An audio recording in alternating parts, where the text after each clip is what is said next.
আসসালামু আলাইকুম। রিয়া রান্নাঘরে সবাইকে জানাই আন্তরিক অভিনন্দন ও ভালোবাসা। আজকে আপনাদের জন্য নিয়ে আসছি একেবারে সহজ একটা রেসিপি, ইলিশ মাছ দিয়ে কাঁচা কলা রান্না। সবাই পারেন এই রেসিপি রান্না করতে, তারপরেও আমি যেভাবে রান্না করি সেটাই আপনাদের সামনে উপস্থাপন করলাম। প্রথমে আমি ইলিশ মাছটাকে ভালো করে কেটে ধুয়ে লবণ হলুদ মেখে ভেজে নিচ্ছি এপিট ওপিট করে। খুব বেশি কড়া ভাজা দিব না, এপিট ওপিট করে হালকা ভাজা দিব। আর কয়েকটা কাঁচা কলাও আমি কেটে লবণ হলুদ মাখিয়ে ভালো করে কষিয়ে ধুয়ে নিয়েছি। প্রথমে মাছগুলো আমি ভেজে নিয়েছি, তারপরে ওই কড়াইতে তেল ছিল, ওই তেলের মধ্যে কলাগুলো একটু আমি নাড়াচাড়া করে দিয়ে উঠিয়ে নিচ্ছি। ইলিশ মাছ আর কাঁচা কলা দিয়ে পাতলা ঝোল সত্যি খেতে অসাধারণ লাগে। আমি এবার রান্নাটা শুরু করে দিলাম। প্রথমে কড়াইতে তেল দিয়ে 1 চিমটে কালো জিরা ফোড়ন দিলাম।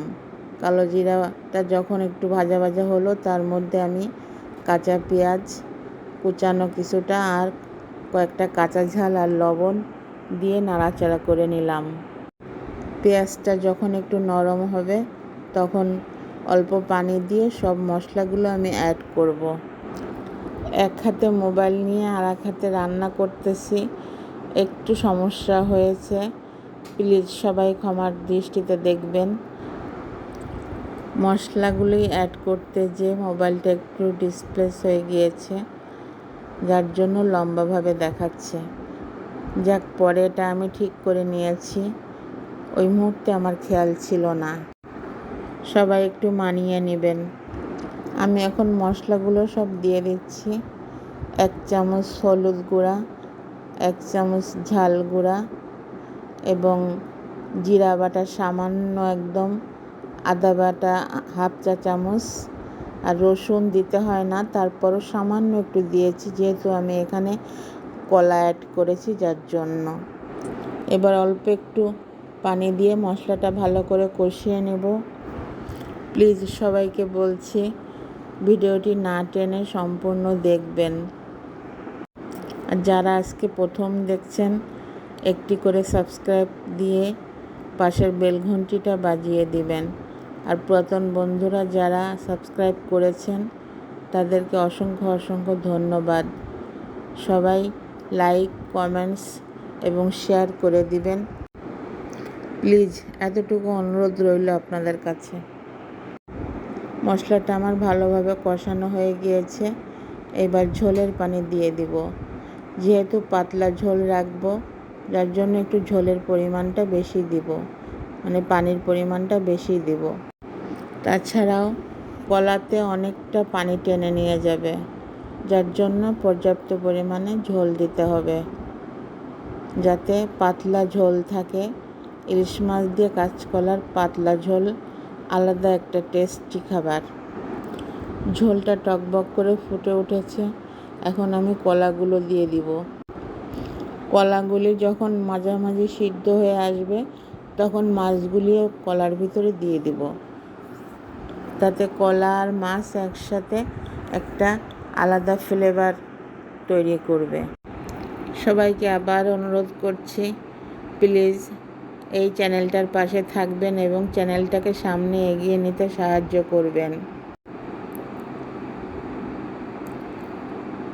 দেখুন কলাগুলো খুব সুন্দরভাবে ফুটতেছে এবং প্রায় সিদ্ধ হয়ে গিয়েছে। এখন আমি মাছগুলো ঢেলে দিব কলার ভিতরে। আজকের রান্নাটা খুবই সহজ। যারা ব্যাচেলার থাকেন, ছেলে অথবা মেয়ে, তাছাড়া যারা নতুন রাঁধুনি, তাদের জন্য আজকের আমার এই রেসিপিটা। অবশ্যই এভাবে রান্না করে খেয়ে দেখবেন, নিশ্চয়ই ভালো লাগবে। আমার রেসিপিটা প্রায় হয়ে গিয়েছে। আরেকটু আমি পুরো রেসিপিটা রান্না করলাম মিডিয়াম আঁচ দিয়ে, চুলার ফ্লেমটা মিডিয়াম করে রেখে। এখন আমি একটু জোরে জাল দিয়ে তারপরে কয়েকটা লেবুর পাতা দিয়ে নামিয়ে ফেলবো। লেবুর পাতার ফ্লেভারটাও রেসিপির মধ্যে ঢুকে যাবে, তাতে রান্নার স্বাদটা আর একটু বাড়িয়ে দেবে। নামানোর আগে লবণটা চেক করে নেবেন, যদি প্রয়োজন হয় সামান্য লবণ দিবেন, না হলে দেওয়ার দরকার নাই। দেখুন কাঁচা কলা আর ইলিশ মাছের তরকারিটা কত সুন্দর হয়েছে, দেখতেও খুব ভালো লাগছে। এবার আমি লেবু পাতাগুলো দিয়ে দিলাম। লেবু পাতা দিয়ে বেশি জাল দেওয়া যাবে না, তাহলে তিতা হতে পারে, যার জন্য একদম শেষে লেবু পাতাগুলো দিয়ে ওর ফ্লেভারটা যখন বেরিয়ে আসবে রেসিপির ভিতরে, তখনই এই রান্নার আসল স্বাদ পাওয়া যাবে। লেবু পাতা দিয়ে আমি ঢেকে দিলাম এবং চুলার জালটা একটু বাড়িয়ে দিলাম। আমার কাছে মনে হচ্ছে ঝোলটা একটু বেশি আছে, তাই আর একটু কমাতে হবে, যার জন্য চুলার ফ্লেমটা একটু বাড়িয়ে দিলাম। একদম পারফেক্টভাবে হয়ে গেল আমার কাঁচা কলা ইলিশ মাছ রেসিপি।